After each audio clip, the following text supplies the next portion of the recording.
We stand on the edge of a memory, looking back at a civilization we pretend to understand. We see the golden mask of Tutankhamun and the impossibly perfect geometry of the Great Pyramid, and we call that ancient Egypt. But this is the lie of the postcard, the convenient, beautiful narrative curated by time and forgotten knowledge. What if I told you the history we celebrate is merely the aftermath of a cataclysm, a broken memory of a power so immense it could rewrite the human timeline? The truth is that Kemet, the Black Land, did not simply build monuments, they engineered consciousness. They did not just worship gods, they mastered the forces those gods represented. And the greatest secret they tried to bury, the terrifying moment that almost extinguished the torch of humanity, centers on a single, blazing, unforgiving entity, Sekhmet. This is not a story about a pharaoh's ambition or a forgotten tomb. This is the documentary of a genocide averted, a divine purge that stripped the world of its inhabitants and forever changed the relationship between humans and the sacred. It starts not with an invasion or a plague, but with the subtle, insidious horror of boredom. Picture the moment of creation, the primal god Ra, the sun itself, reigning directly over the earth. There was no need for kings, no priests, just the immediate, perfect order of a divine monarchy. But humanity, freshly minted, pristine, began to falter. They grew arrogant, they whispered, they plotted against the very sun god who gave them life. It's the original sin of ingratitude, not a fall from grace, but a betrayal of love. Ra, the most powerful being in the cosmos, felt the sting of this human treachery. It was a cold, alienating pain. He looked down upon his creation, the ancient civilization he had placed at the heart of the world, and saw only filth, rebellion, and the dark promise of chaos. His heart hardened. The judgment was swift, silent, and absolute. They must all be cleansed. They must all be annihilated. But Ra is not the only actor in this storytelling. He is the judge, yes, but he needed an instrument, a terrifying avatar of his righteous fury. This is where Sekhmet emerges from the depths of the Creator's soul. She is the Eye of Ra, the fierce, uncontrollable aspect of the divine feminine. Visualize the scene. Ra's benevolent eye, the very star in the sky, suddenly transforming. It pulses with a heat that is not light, but pure, focused rage. It detaches from his face, hurtles toward the earth, and descends in a blinding, terrifying vortex of fire and light. And when it lands, it is no longer an eye, it is Sekhmet. She is depicted as a woman with the head of a lioness, but that fails to capture the sheer power of her presence. She is the pestilence that cracks the soil. She is the fever that burns the mind. She is the unstoppable entropy of the cosmos given physical form. Her breath is the hot, scouring wind of the desert. Her shadow brings the blight, and her purpose is one thing: to kill. The first wave of destruction wasn't war, it was an execution. Sekhmet, roaring with a sound that shattered stone, began her relentless march. She saw the conspirators, the arrogant, the ungrateful, and ripped them from the earth. But the beauty of a rage unleashed, the terror of an emotionally powerful force, is that it cannot be contained. Her initial target was the rebellious. Her final target became everything. The sight of the carnage began to shift the balance of the world. Blood ran in torrents, not just staining the Nile, but altering the very nature of the land. Sekhmet, drunk on the power of her divine mission, became addicted to the slaughter. Her vision narrowed. She no longer saw humans plotting. She saw only vessels of disorder that needed to be erased. She hunted through every valley, across every mountain, driven by an insatiable, terrifying hunger for annihilation. This is the point where the documentary shifts from mythology to terrifying reality.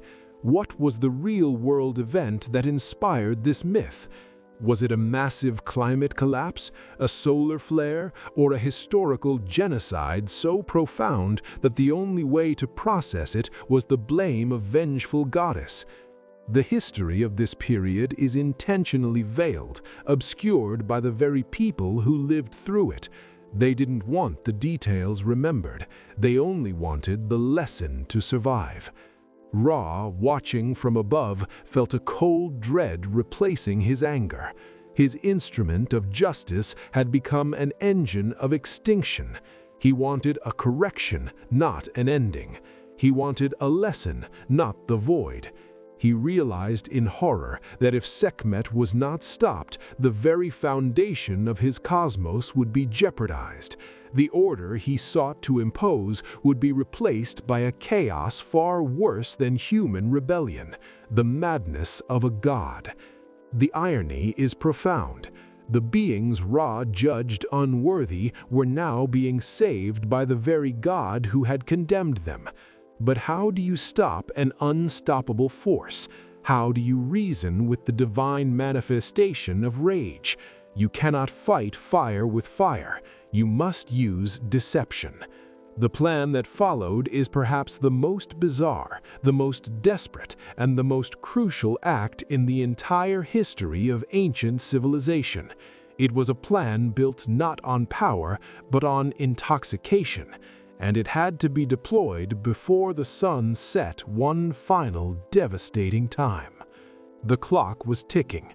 Sekhmet, her paws slick with blood, her eyes blazing with a thirst that would soon consume the last remaining pockets of humanity, was moments away from completing her purge.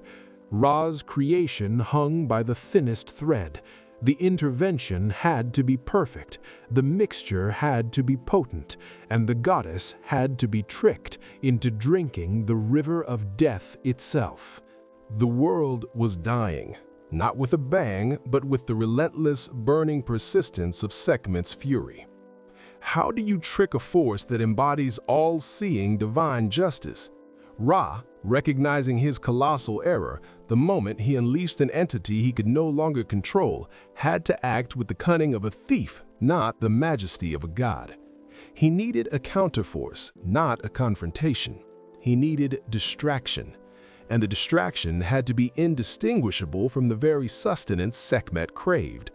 She was hunting by sight, sound, and scent, specifically the metallic, coppery scent of slaughter. The challenge was to transform the landscape of death into a massive, irresistible illusion. The gods convened in a silent, desperate panic watching the slaughter unfold. Thoth, the god of wisdom, knowledge, and magic, was the first to speak. He understood that Sekhmet's rage was not philosophical, it was primal. She was responding to an appetite, a thirst for the consequence of rebellion. The key was to satiate that thirst with a perfect substitute. This is where the ancient Egyptian understanding of chemistry and the cosmos begins to feel less like history and more like high-level cosmic intervention. The gods gathered a monumental quantity of red ochre, the sacred mineral of the earth, symbolizing life, blood, and the raw creative force. They mixed this ochre with a staggering 7,000 jars of beer. 7,000 jars is an enormous, impossible volume, speaking to the scale of the emergency. This wasn't a vial of poison, it was an ocean of deception. Imagine the sight. The gods, working against the clock, frantically pouring this scarlet slurry into the fields and valleys where Sekhmet was known to hunt. They weren't just pouring it on the ground, they were flooding the plains, creating a vast, shimmering, and utterly convincing imitation of a blood-drenched land. The mixture spread, soaking into the sand, turning the landscape into a gruesome parody of the carnage Sekhmet had already wrought. The whole earth became a reflection of her own destructive work. And here is the crucial moment of storytelling. Sekhmet arrived at this new battlefield, her senses overwhelmed. The scent was perfect, the rich, intoxicating aroma of copper and death. The sight was flawless, a lake of crimson reflecting the indifferent sun. She was not just angry anymore, she was exhausted. The relentless killing had taken its toll even on a goddess of war, leaving her body humming with a terrible, unquenchable adrenaline. She saw the vast, beautiful river of red and mistook it entirely for the blood of her victims, the final, perfect offering. Her rational mind, the residual intelligence of Ra's eye, was utterly drowned by the euphoria of the purge. She crouched down, her massive lioness head lowered, and began to drink. But this was no ordinary draught. The ancient civilization of Kemet knew the powerful sedative properties of fermented grain. The beer, potent and overwhelming in such a vast quantity, hit Sekhmet with the force of a tidal wave. She drank until her belly swelled, until the fury in her eyes began to dim, until the burning intensity of her purpose started to dissipate, replaced by a deep, sluggish lethargy. The divine rage was diluted. The unstoppable killing instinct was sedated. Sekhmet, the embodiment of cosmic entropy, suddenly felt heavy. She stumbled, her roar fading to a confused, guttural cough. She fell asleep amidst the deceptive scarlet fields, her body twitching as the powerful sedative overwhelmed the very core of her divine being. This moment of near extinction, this drunkenness of Sekhmet, becomes a foundational history lesson in Kemet. It's why they held massive festivals of intoxication, drinking themselves into oblivion one day a year, not as a celebration of hedonism, but as a ritualistic, desperate reenactment of the day humanity was saved. They were ritualizing the drug that saved the world, trying to appease Sekhmet's returning rage with an annual reminder of her sedation. But the question looms, a shadow over this apparent victory. Did Sekhmet truly forget, or was the rage merely suppressed, lying dormant beneath the surface of the cosmos, waiting for the moment of betrayal or ingratitude to rear its head again? The power was too great to simply vanish. It was merely redirected. When she finally awoke, the lioness was gone. In her place stood a new entity, calmer, more measured, and fundamentally different. The transformation was complete. The destructive energy was harnessed. Sekhmet, the destroyer, was now Hathor, the goddess of music, love, and joy. The rage had been tempered into passion. The annihilator had become the nurturer, or so the history books tell us. But the great secret of the ancient Egyptian mysteries, the lost knowledge Ra tried to purge, is that the transformation was always temporary. The duality, Hathor, Sekhmet, creation, destruction, love, plague, was a single, terrifying truth. You cannot eliminate the fire. You can only try to contain it. The Egyptians knew this. They saw the terrifying power of the feminine principle, the uncontrollable force of nature, and they built their entire civilization around appeasing, respecting, and managing its inevitable return. This story is a powerful metaphor, yes, but it's also a warning. The residual power of Sekhmet didn't just disappear. It was contained, channeled, and sealed away in the very institutions of the state. The pharaohs themselves took on the mantle of mediating this volatile force. Every king, every high priest understood that the ultimate threat to the stability of the two lands was not foreign invasion or famine, but the internal, spiritual force of Sekhmet unleashed. The stability of the ancient civilization depended on a complex, delicate, almost impossible balancing act. What did the Egyptians do with the residue of Sekhmet's terrifying power? They didn't just sweep it under the rug, they weaponized it. They harnessed the idea of pestilence and destruction and integrated it into the very core of their magical and scientific practices. The rage that nearly ended the world became the ultimate source of power for the storytelling of their magical elite. But this harnessing came with a dark, unforeseen cost, a corruption that would eventually doom the kingdom. The crisis of Sekhmet's rage was not merely a mythological footnote, it was the ultimate design problem for the entire ancient civilization. How do you structure a society to perpetually avoid the wrath of a weaponized god? The answer lies in the deep, esoteric heart of Kemet, the priesthood, the forgotten universities, and the staggering reality that the history of their civilization is a continuous act of divine damage control. What if the pharaoh's palace wasn't a residence, but a lightning rod? The immediate aftermath of the Great Drunkenness saw the rise of a specialized, highly secretive cult, the priests of Sekhmet. They were not healers in the modern sense, they were bio-spiritual engineers. Their purpose was to manage the goddess's residual power, the spiritual fallout of her near-successful purge.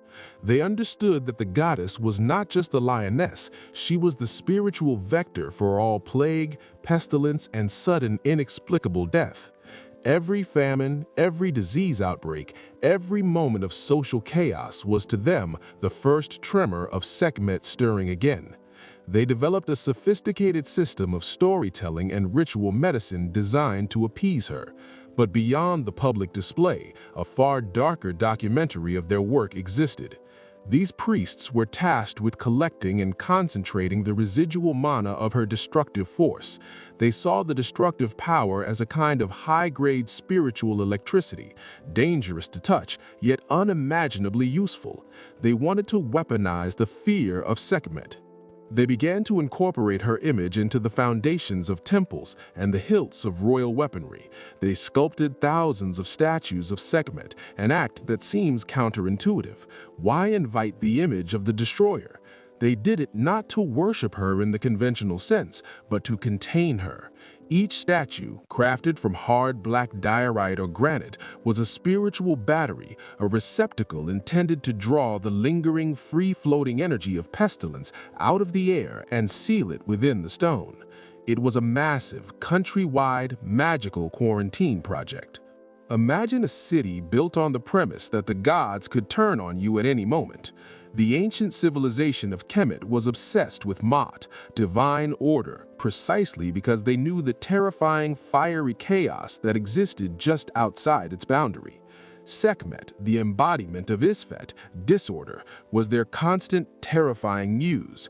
The pharaoh himself was the key. He was not just a political ruler, he was the chief appeaser, the high-level diplomat between humanity and the volatile powers. His rituals, his sacrifices, his very stability were all designed to keep Hathor calm and Sekhmet sedated. When a pharaoh failed, when Isfet began to dominate the land, the priesthood saw it as a sign. The container was cracking, the Sekhmet energy was seeping out. This is where the story takes an unexpected, dark turn into history. The priests, in their arrogance, began to believe they could actively direct Sekhmet's power. They developed powerful spells, not for healing, but for cursing, invoking the name of Sekhmet, the Lady of Pestilence, to strike their enemies, rival kingdoms, or even internal dissenters. They were playing with the fire that almost burned the world, convinced of their own magical immunity. This hubris led to a catastrophic miscalculation. During the tumultuous Second Intermediate Period, a time of political fragmentation and weakness, a powerful cult of Sekhmet, perhaps attempting to regain central authority, is thought to have deliberately unleashed a localized manifestation of the goddess's plague force against their rivals. They wanted a surgical strike of divine pestilence. What they got was a runaway infection. You cannot command a wildfire. The deliberately invoked sickness, the Sekhmet's breath, leapt from its intended targets and became an uncontrollable epidemic. The diseases that ravaged Kemet during its periods of decline were not merely biological. They were seen as the physical manifestation of a spiritual power that had been recklessly meddled with. The magical containment field had not just failed. It had been weaponized against the very people who created it. The consequence was devastating. The plague crippled armies, shattered social trust, and led to the collapse of the centralized government, creating a dark age where the gods seemed absent and only the disease held sway. This wasn't a punishment from Ra. It was the inevitable backlash of attempting to harness divine rage. The priesthood, the architects of this fury, had become its first victims, trapped in the nightmare they had conjured. The ultimate tragedy is that in their attempt to control the destroyer, they invited her back in. The story of Sekhmet is the story of all power. It must be respected, appeased, and understood as inherently volatile. Once you believe you can master it, you have already guaranteed your own downfall. The Sekhmet cults faded, their knowledge scattered, the black diorite statues becoming cold, silent warnings. We've seen the rage of Sekhmet, the deception of the gods, and the hubris of the priests. But the storytelling of Sekhmet is not complete without examining the deepest, most unnerving secret of her power, the one that ties her fury to a force even more ancient and terrifying than Ra himself. What if the goddess of destruction had two eyes, one that gave life and one that saw the inevitable end? In ancient civilization texts, especially the later, more secretive funeral literature, Sekhmet is consistently identified as the fierce eye of Ra, the solar manifestation, the right eye of the sun god, burning with righteous fire. But Ra, the ultimate creator, often had two eyes with two distinct functions: the right eye, sun, governing action and outward force, and the left eye, moon, governing contemplation, introspection, and, most crucially, the realm of the dead and the darkness. Sekhmet's true, hidden, and more terrifying identity lies in her connection to the left eye. This shadow aspect of the Eye of Ra is often associated with the goddess Wajet, or the concept of the womb of night. While the right eye saw the betrayal of humanity and ignited the purge, the left eye saw the truth, the fundamental imperfection and impermanence of all creation, and the inevitability of collapse. This is the history they tried hardest to forget. The left eye of Sekhmet carried the Sekhmet principle, the knowledge that everything must eventually degrade. She wasn't just killing for pleasure, she was carrying out the cosmic mandate of entropy. And this terrifying insight was the source of a unique, potent form of magic that the priests were desperately trying to control. The left eye's power was the ability to see the future through decay. It allowed the priests who invoked it to perceive the fatal flaw, the vulnerability, or the inevitable downfall of any person, dynasty, or ancient civilization. They didn't just curse enemies with plague, they cursed them with destiny. They used this hidden lunar-powered knowledge to predict weak points in walls, the timing of famines, and the internal corruption that would lead to a rival's collapse. This made the Sekhmet cults, in their prime, the most dangerous magical political force in Kemet. This ability, however, came with a terrible emotional price. To wield the power of the Shadow Eye was to embrace cynicism. It was to see the beautiful, carefully constructed world of Ma'at as a temporary sandcastle destined to be swept away by the cosmic tide. This perspective is what fueled the darker side of Kemetian storytelling, the pessimistic literature that emerged during periods of decline, texts that spoke of the futility of life and the cold certainty of destruction. The ultimate betrayal of the Sekhmet priests was their application of this power to the pharaohs themselves. They began to use the Shadow Eye's sight to select, manipulate, and even dispose of weak or inconvenient kings. They saw the end of a pharaoh's reign before it even began, and by seeing it, they made it inevitable, using their knowledge to subtly erode the king's authority or even hasten his death through ritualistic magic masquerading as defense. The supposed guardians of order became the architects of political instability. The documentary evidence of this period shows a pattern of sudden, unexplained royal deaths and rapid dynastic shifts precisely when the power of the Sekhmet cult was highest. Was it political assassination, or was it the chilling fulfillment of a prophecy conjured by the goddess's left eye? The line blurred until it vanished entirely. The final act of this dark knowledge came with the fall of the New Kingdom. As foreign powers threatened, the priests, in a final desperate act, used the Shadow Eye's power not to save Kemet, but to judge it. They looked at their own people, their own history, and saw the corruption, the political infighting, and the inevitable entropy that Sekhmet had always embodied. They concluded that the civilization itself was beyond redemption. Instead of fighting the invading forces, they focused on preserving the knowledge, the true secrets of the mysteries that the competitors' opening mentioned, sealing them away, sending them to South Nubia, and burying them in secret libraries, allowing the political structure to crumble.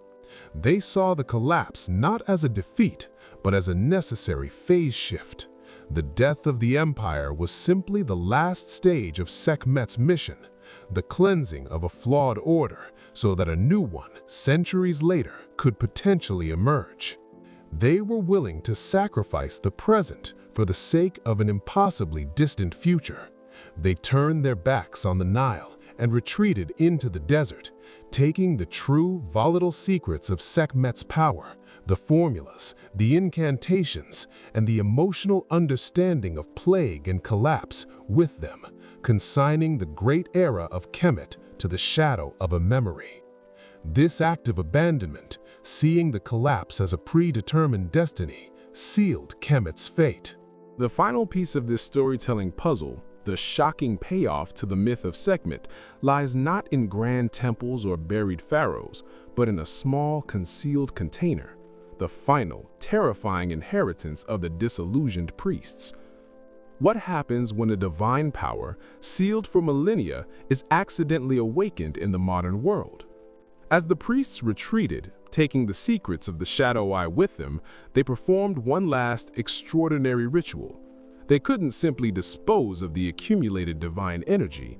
The collected force of the 7,000 Sekhmet statues, the psychic residue of centuries of plague and political death, the pure essence of the goddess's rage, had to be isolated.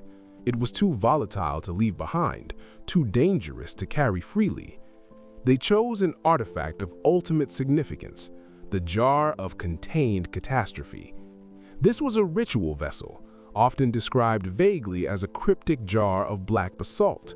Into this vessel, the priests channeled the concentrated spiritual pestilence, the very Sekhmet's breath that had caused the downfall of kingdoms. This wasn't merely a symbolic gesture. It was a potent act of ancient civilization magic, creating a literal spiritual bioweapon sealed in stone. It was the physical embodiment of the cosmic entropy Sekhmet represented. The jar was hidden deep in the southern reaches, far from the familiar Nile, placed in a tomb not of a king, but of a forgotten priest-engineer, a silent documentary of a fear they carried into exile. And there it remained, untouched, a ticking clock buried beneath the sands of history for thousands of years.